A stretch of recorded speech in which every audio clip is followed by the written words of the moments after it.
Hi folks, welcome back to the channel. I just couldn't stay away for too long.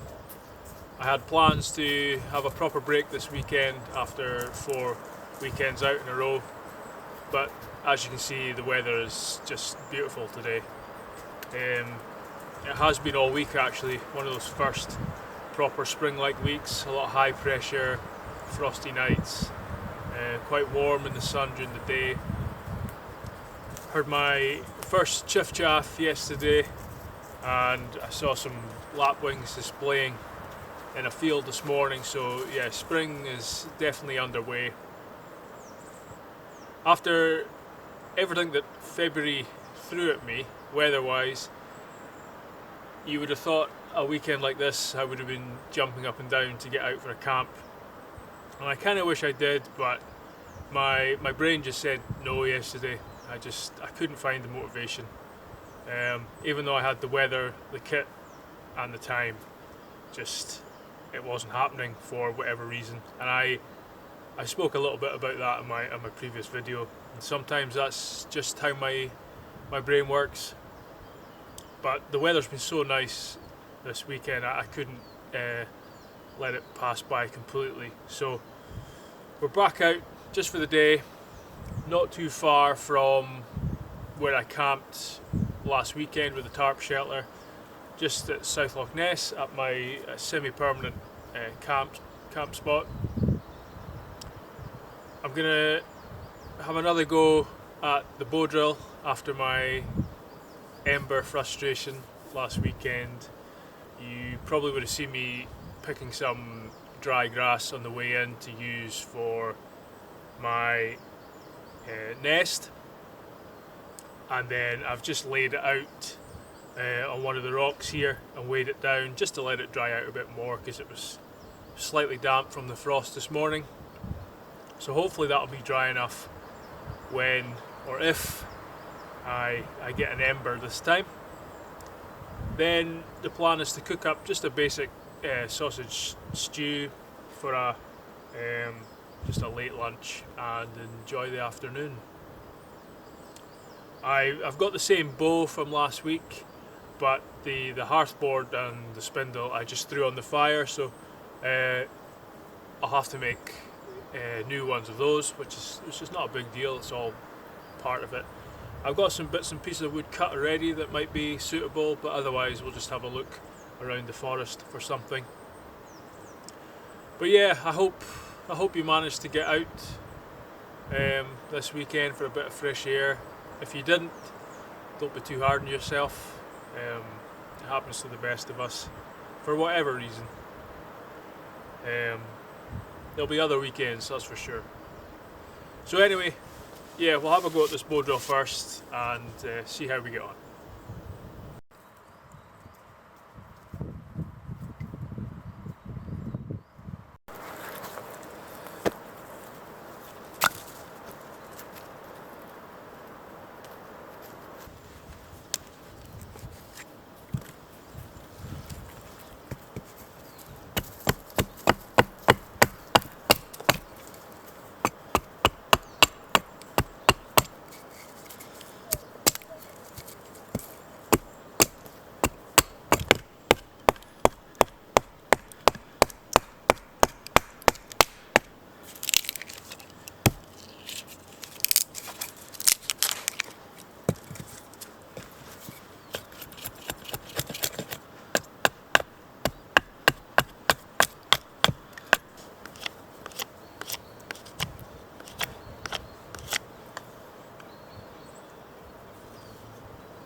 I think I'm ready to go.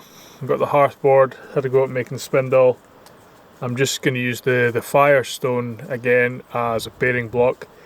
If you didn't watch last week's video, you can get these Firestones from Rich over at Where There's Smoke on Instagram. Again, I'll link it in the description, but a really nice crafted item.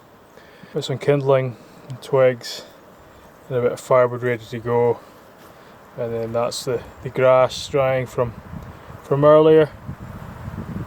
So let's see how we get on.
Nope, I'm going to keep going with this same notch though.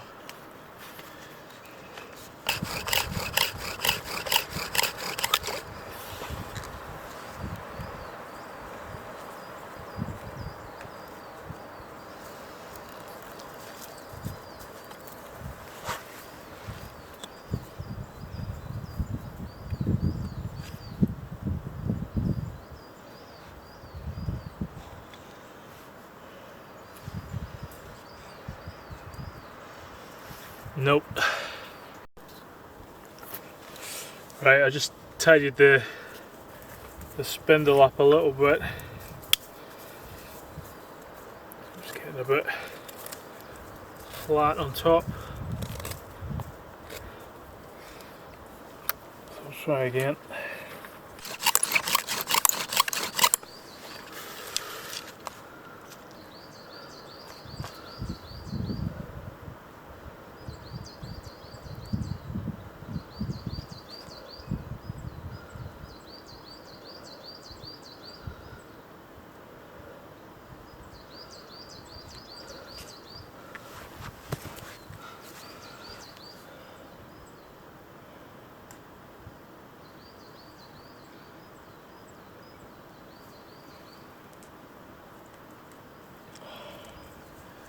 Oh, I thought I had something there. Lots of material, but no ember.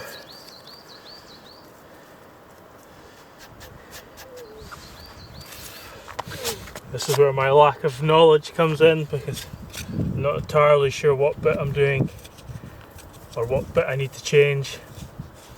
I'm going to try another notch and see what happens. Right, I've tidied things up again, burned in a new notch. I think the notch might have been a touch big last time, but we'll see how we get on.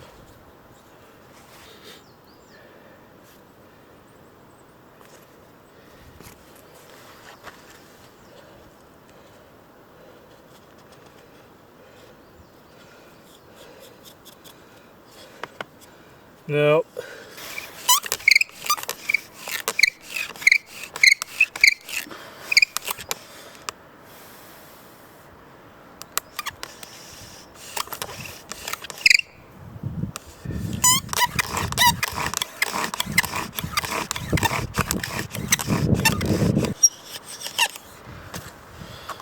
Ah.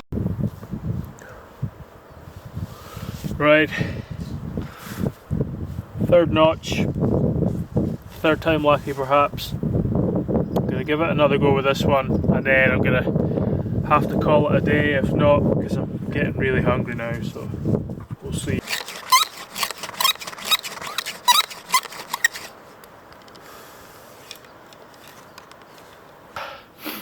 No.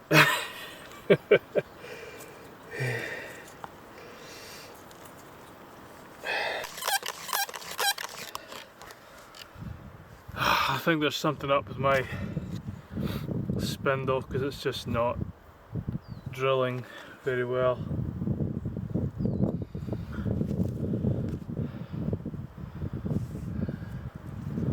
Maybe the paracord needs tightening up. I tightened the paracord up. I don't know if that'll make any difference. It felt like it was almost slipping.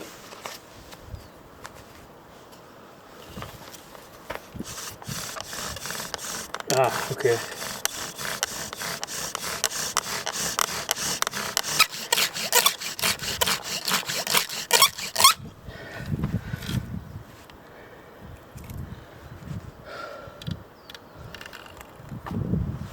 Well, that was better again, so I think that was something to do with it.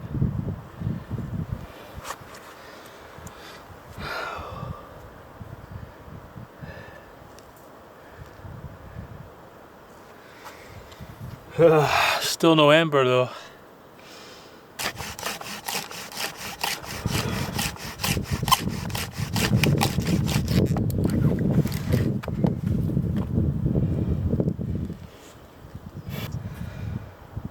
No. Oh, I'm done. Yeah, I'm not really sure. Not really sure what little bit I was missing, but yeah, that's just the way it goes. Practice.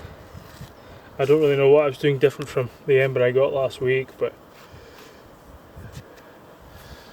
okay, we'll get a fire going, get some coffee and lunch on. I want to use this grass tinder bundle, so I'm going to do a bit of flint and steel instead.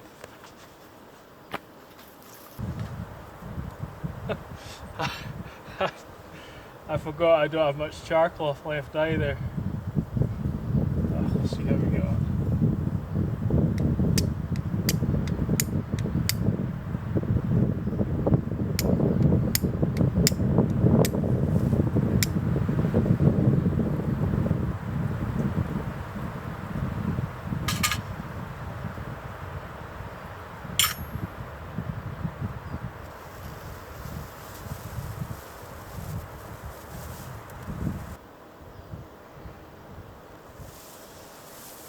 Go.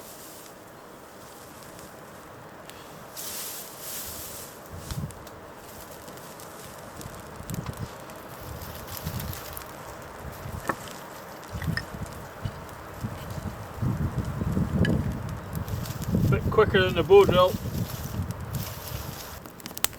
You see how easily that white grass went up. That's why we're heading into the highest risk sort of fire period now. All this vegetation's had all winter to kind of die off and lose moisture, and then we have a week like we've had the last week, high pressure, cold northeasterly wind, and it just dries everything out completely, and then it's like tinder dry. It's just a spark and off it goes. And today I've actually got this new pouch for the billy can, and this is from Mike over at Brown's Bushcraft. He's got an Etsy store. I'll link it in the description. But I've been using some of his gear for quite a while now, including this wax canvas ground mat, which has been absolutely fantastic, especially through winter. For being able to do this, just kneel on, have your gear on, and yeah, Mike kindly reached out and sent me a few bits and pieces to use, which is really nice of him. Thanks again, Mike. But yeah, this pouch is great. Fits, like I say, fits the billy can. But it's got pockets around the outside as well, so just able to take a spoon. I had my other spork in there. Got my spice kit in there. There's a stock cube in here somewhere as well. Yeah, and then it just fits the billy can inside, so yeah. And yeah, really nice, well made stuff, and affordable too, you know, not ridiculous prices. So yeah, if you want to go and check them out, I'll put a link in the description.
These are just frozen peppers, or were frozen peppers.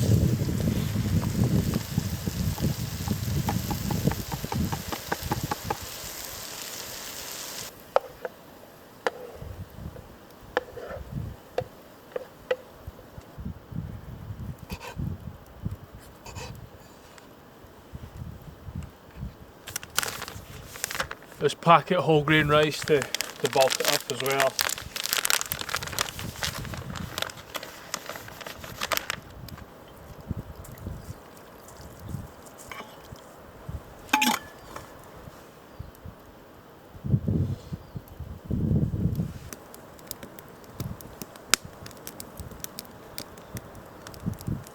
What?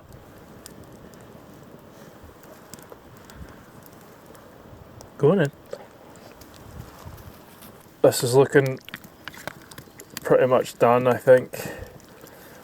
It smells really good. I'll take it off from over the heat now, I think, and just let it sit for a few minutes. And then I'll tuck in because I am starving.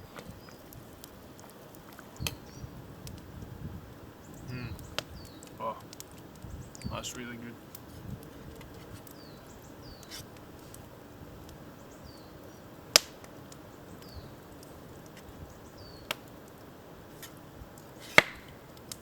I think that's probably me for this video.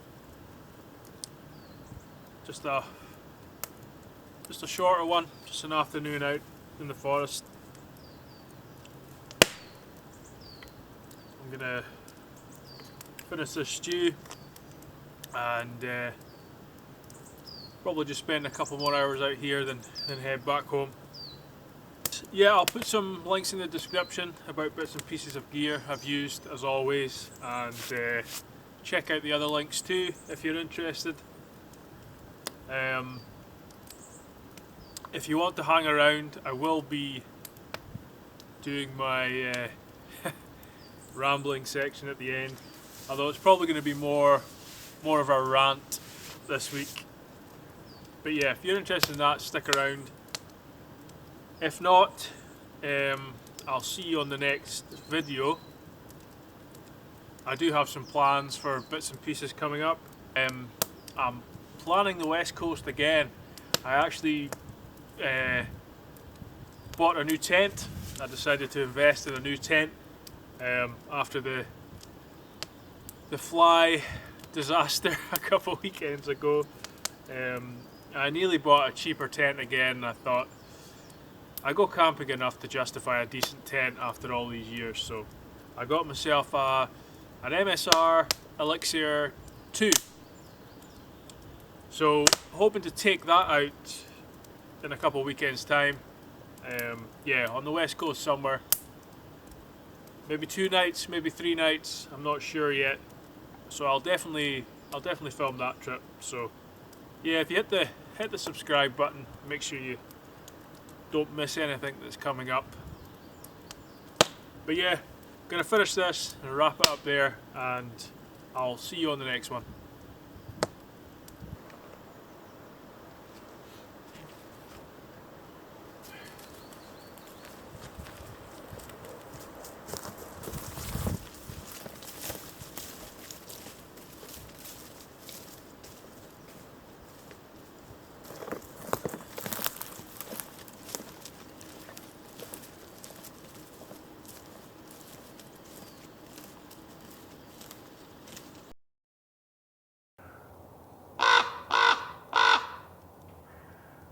Thanks for sticking around again to listen to me ramble on at the end of the video.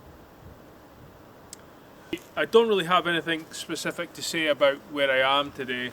It's more of a general frustration / rant with social media and the outdoors in general, I suppose, at the moment. I might risk upsetting some people saying some of these things, but I mean no disrespect to anyone, I really don't.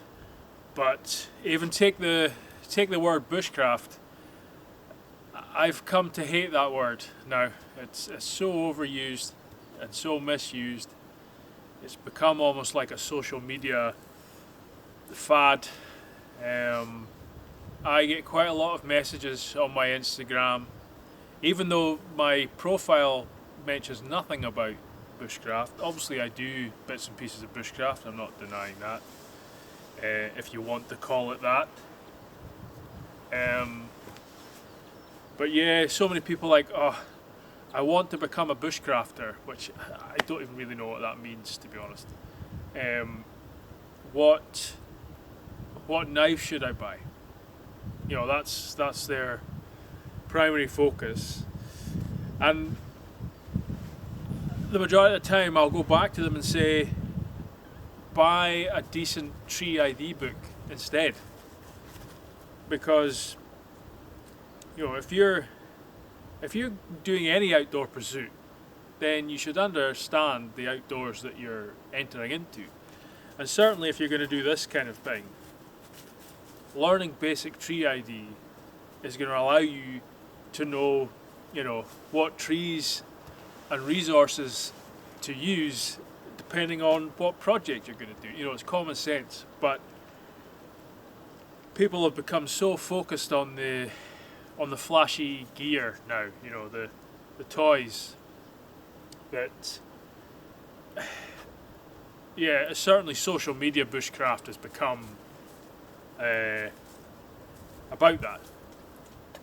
Yeah, the social media bushcraft has become, you know, oh, this guy's got 30 incredible knives, he's a bushcrafter. Like, that doesn't make any sense to me in my brain. Like, that sentence just sounds ridiculous.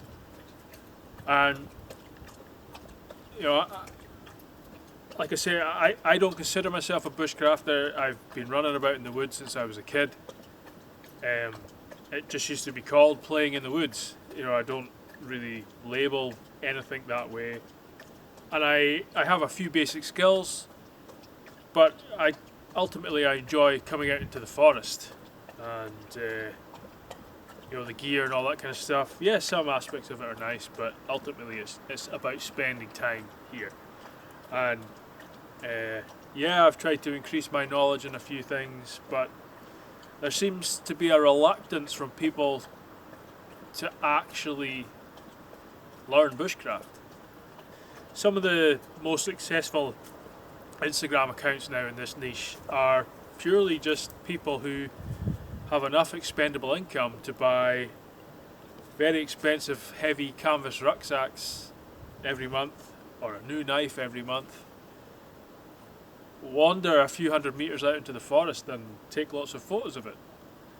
And I suppose my main concern is that, you know, spending time outdoors and doing things like bushcraft should be a positive thing, and I worry that a lot of people who are new to this kind of thing are seeing that kind of thing and thinking that's what it's all about, when it really isn't. I mean, take YouTube for example. There's certain people now who are regarded as almost the top outdoorsmen to sort of look up to, and one of them is obviously a certain individual who likes to build structures in his back garden with his dad, and that's fair enough. But last year he did a canoe trip near me, and the title of the video was Wilderness Canoe Adventure or something like that. Now, he was less than a mile away from a busy main road for that whole trip, and I know that because I lived in the middle of the route, or I do live in the middle of the route. So either they are using these titles for clickbait, or they ultimately don't understand the environment they're in. And that's concerning from both points of view. And like I say, these are the people that certainly young kids and people new to this are looking up to. And I don't really like it, to be honest.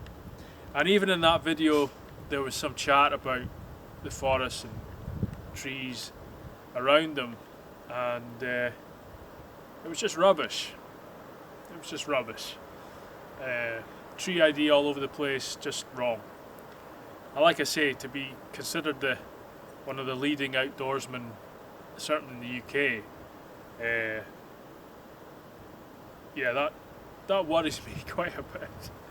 And I know there'll be a lot of fans out there. There is, obviously, got a big following, but I can't watch videos like that anymore. I just can't. It's I can't get on board with the nonsense and the ignorance. You know, I don't expect everyone to spend a lot of their time learning tree ID just because they want to spend time outside. That's not what I mean at all. But it does concern me that the lack of just very, very basic knowledge. You know, you could get people who, you know, they're doing a lot of walking. Walking miles and miles. They've got all the gear. They're just outside all the time. They're considered like top outdoors people. This kind of thing. Covering huge areas of the country through all their different adventures and this kind of thing. And then you say, well, what tree's that? And they have no idea. And again, that doesn't really make sense to me, because if you've spent so much time walking so many miles around the country, but you've not thought to just learn the basics of where you are, then that's not great, Yeah, you see it, in Peak District, Lake District, like I mentioned last week, and a lot of Scotland as well. People celebrating landscapes that are heavily degraded. They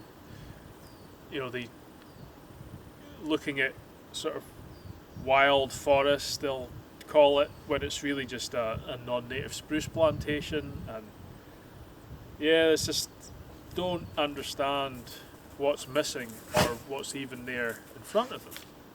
I feel like it's changing a little bit, certainly at the school age. There's more of these forest schools, and teaching people, at a young age should start to make a difference. But there's nothing to stop people now, imagine if everyone just learned the 10 most common trees, like what a difference that would make. But yeah, it's when you see people, they could tell you the specs of every knife that's been produced by some of these top-end knife makers over the last decade, but they can't tell the difference between a pine and a spruce. Again, I know I'm repeating myself now, but that doesn't make sense to me. But if if someone comes to you and asks, you know, what piece of equipment they should buy first, I would consider telling them to go and buy a tree ID book, because I think in the long run that'll pay off a lot more. But yeah, like I said, it was more of a rant than some information, and I'll wrap it up there.